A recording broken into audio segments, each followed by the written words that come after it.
बहुजन समाज के लोगों की एक किसी लेवल पे एक मीटिंग होनी चाहिए, सम्मेलन होना चाहिए, इन दोनों को एक्सपोज किया जाए, दोनों को एक साथ लाया जाए, तब कहीं जाकर समाज बचेगा, अधिकार बचेंगे, संविधान बचेगा, शिक्षा बचेगी, मान सम्मान बचेगा।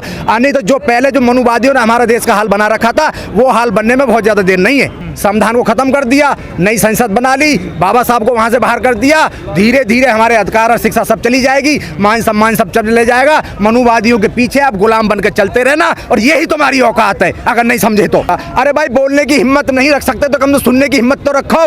तुमने देश को बांट दिया, मिशन को तोड़ दिया, बाबा साहब के सपने को बर्बाद कर दिया। तुमने क्या किया? चंद्रशेखर और मायावती अलग अलग लड़ रहे हैं। जब तुम दोनों अपने घर में बटे हुए नजर आओगे तो दूसरों तो फायदा उठाएगा ही। तो क्यों वहाँ एक पार्टी है क्या? भाई आज भी उनको जादू चलता है, उन्होंने अंधविश्वास पाखंड जो झूठ फैलाया हुआ है उसके पीछे आज भी हम गुलाम बन के चल रहे हैं। अब 95% तो चमार ही गुलाम है।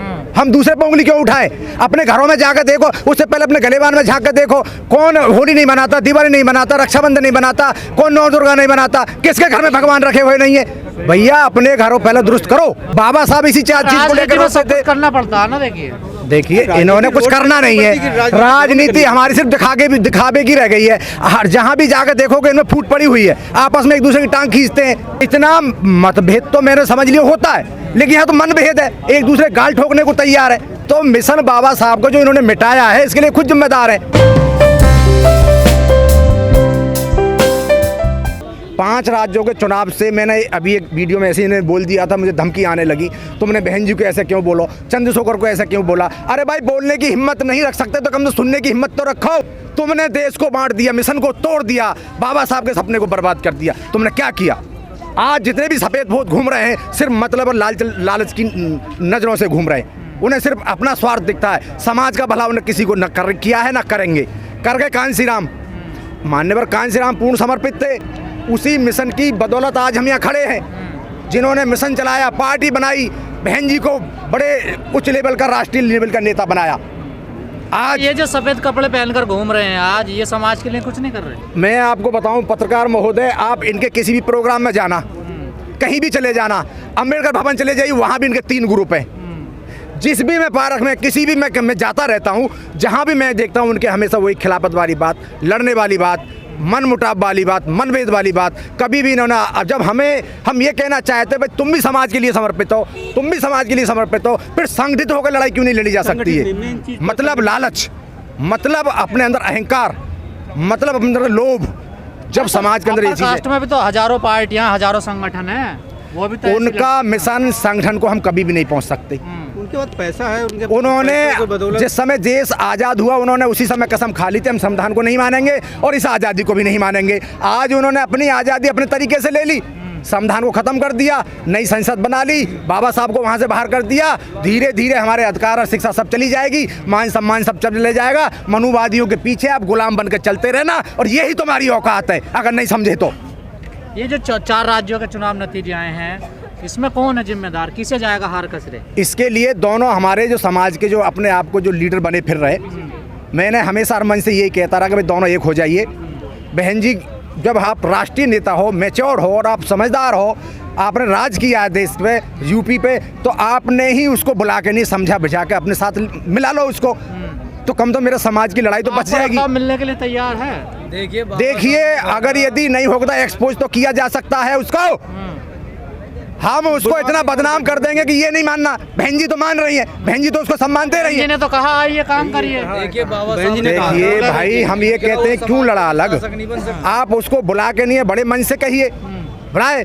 समाज पे मैं तो ये कहता हूँ हमारे बहुजन समाज के लोगों की एक किसी लेवल पे एक मीटिंग होनी चाहिए, सम्मेलन होना चाहिए, इन दोनों को एक्सपोज किया जाए, दोनों को एक साथ लाया जाए, तब कहीं जाकर समाज बचेगा, अधिकार बचेंगे, संविधान बचेगा, शिक्षा बचेगी, मान सम्मान बचेगा। नहीं तो जो पहले जो मनुवादियों ने हमारा देश का हाल बना रखा था, वो हाल बनने में बहुत ज़्यादा देर नहीं है। जी क्या कह रहे हैं, ईवीएम में गड़बड़ है? ईवीएम तो एक अलग विषय है, मेन चीज़ तो समाज में ही गड़बड़ है ना। जब समाज ही हमारा एक साथ नहीं है, अगर देखोगे टुकड़ों टुकड़ों में बटा हुआ है समाज है, और जब समाज ही नहीं एकजुट है, एक तो हम पैसे से कमज़ोर हैं, मेन चीज़ हमारे पास पैसा नहीं है, हैं, पैसा नहीं है, और दूसरी चीज़ मतलब जो है समाज भी बिखरा पड़ा है। जब समाज जब तक एक साथ नहीं आएगा तब तक कैसे हम शासक बन सकते हैं? तो समाज तो एक साथ ही है, कहाँ अलग अलग है? अब देख लो ना, मतलब जो है कितने संगठन बने पड़े हैं, वो उनका विरोध कर रहे हैं, वो उनका विरोध कर रहे हैं। ये चीज़ इनको सोचनी पड़ेगी ना। नहीं हो रहा ना। क्या कहा था बाबा साहब ने? देखिए, बाबा साहब ने कहा था बिखरा हुआ समाज कभी शासक नहीं बन सकता, लेकिन वो आपस में लड़ झगड़ कर दूसरों को शासक बना सकता है। लेकिन आज वही हो रहा है इस देश के अंदर। तो क्या अकेले अम्बेडकरवादी सरकार बना लेंगे? अम्बेडकरवादी सरकार अकेले नहीं बना सकते, लेकिन बाबा साहब के विचारों पर चलकर हम सर समाज को, बाबा साहब के विचारों को उनके सर समाज तक पहुंचाने का काम करेंगे। जिसका कारण ये है कि आज जो आप लोगों से ज़्यादा मानते हैं वो बाबा साहब को, उनकी जयंती मनाते हैं, उनका परिनिर्वाण दिवस मनाते हैं, जिनको आप गालियाँ देते हैं। देखिए नहीं, देखिए हमारा जो है किसी को गाली देने का कोई लक्ष्य नहीं है। ऐसा है, हमें जो है बाबा साहब के विचारों को घर घर तक पहुंचाना है। ठीक है, आज जो है ये 3 राज्यों के चुनाव जो हुए हैं, इनमें पार्टी सत्ता में क्यों नहीं है? ये आपसी मतभेद के कारण नहीं है ना। जीरो हो गई। जीरो होने का कारण है ये आपसी जो 2 बहुजन नेता हैं, इनके आपसी के बीच के मनमुटाव की वजह से ये पार्टी कभी सत्ता में नहीं आने वाली। अगर ये जो बीएसपी के कार्यकर्ता हैं, ये बोलते हैं, सिर्फ कार्यकर्ता बोलते हैं कि जो है चंद्रशेखर जो है वो दलाली लेता है, समाज का पैसा खा रहा है, समाज को बांटने का काम कर रहा है। अरे ऐसी बात है तो माननीय बहन जी को लाइव आकर एक बार उनको खुलकर बोलना चाहिए कि चंद्रशेखर समाज का दलाल है, समाज को लूटने का काम कर रहा है। क्या जरूरत पड़ी है? कहाँ बोला बहन जी ने? उनका एक भी ट्वीट ने। क्या जरूरत पड़ी है? तो फिर उनके बीएसपी के कार्यकर्ता इस बात को क्यों कहते हैं कि चंद्रशेखर समाज के लिए, समाज को बांट रहा है, समाज को तोड़ने का काम कर रहा है? मध्य प्रदेश से तो तमाम वीडियो वायरल हुई हैं। मध्य प्रदेश में ऐसा है, जब दलितों को, आदिवासियों को मूत पिलाया जा रहा था, तब उन लोगों को नहीं दिखाई दिया था। जब बीएसपी के कार्यकर्ता नहीं आए थे, ना बहन जी आई थी। जब चंद्रशेखर ने उनकी जाकर लड़ाई लड़ी, चाहे वो मध्य प्रदेश हो या राजस्थान हो। नहीं, पैसे लेते हुए जो वायरल वीडियो नहीं है, पैसे लेते हुए कि ऐसा कुछ भी नहीं है। भाई ने कहा यदि ऐसा कोई वीडियो वायरल हो तो मैं उस दिन पार्टी से, संगठन से इस्तीफा दे दूंगा। ये तो कहने वाले। देखा नहीं आपने? मैंने तो नहीं देखा, ना हमारे कार्यकर्ताओं ने देखा, किसी ने देखा। बस ये जो है, कैसे पता चलेगा? सर देखिए, चंद्रशेखर और मायावती दोनों आपस में अगर मिल जाते हैं तभी कुछ हो सकता है। अरे मिल के क्या करोगे ना सर? आप तो 20% हो ना, 20% में कैसे सरकार बनाओगे?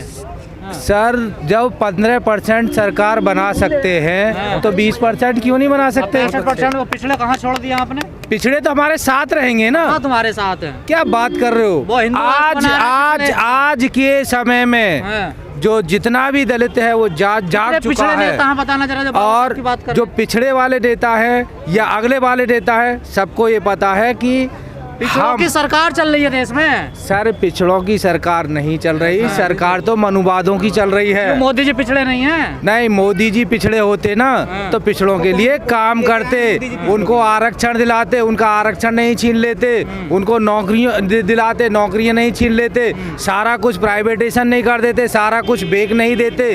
वो सिर्फ और सिर्फ जो SC ST OBC हैं, इन्हीं को दबाने का काम कर रहे हैं मोदी जी। और अगर मोदी जी कहें कि भाई हम पिछड़ों में हैं, दलित में हैं, तो ये उनके लिए एक मानने वाली बात नहीं है, क्योंकि जो मोदी जी है सिर्फ पिछड़ों की लड़ाई कब तक लड़ते रहोगे आप लोग? सर जब तक हमारा मिशन रहेगा, जब तक हम रहेंगे और जब तक हमारा समाज रहेगा, हम पिछड़ों की और अपनी लड़ाई लड़ते ही रहेंगे।